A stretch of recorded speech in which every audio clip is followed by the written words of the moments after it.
Hello, my name is Sarah Bizek. I am the Director of Counseling and Psychological Services, otherwise known as CAPS, and Disability Services at University of Michigan-Dearborn.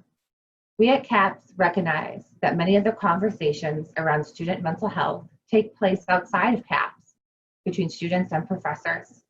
As faculty and instructors, you have an essential role in supporting students' mental health.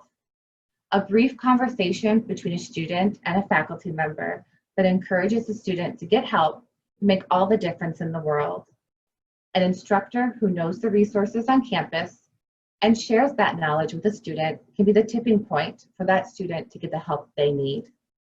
Emphasizing CAPS information on course syllabi, as well as other communications with students, can normalize help seeking and help students feel not alone and supported by the university.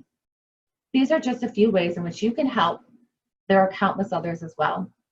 We hope that these videos will serve as a valuable guide in helping you create a classroom environment, whether that classroom is remote or in person, that is supportive of students' mental health.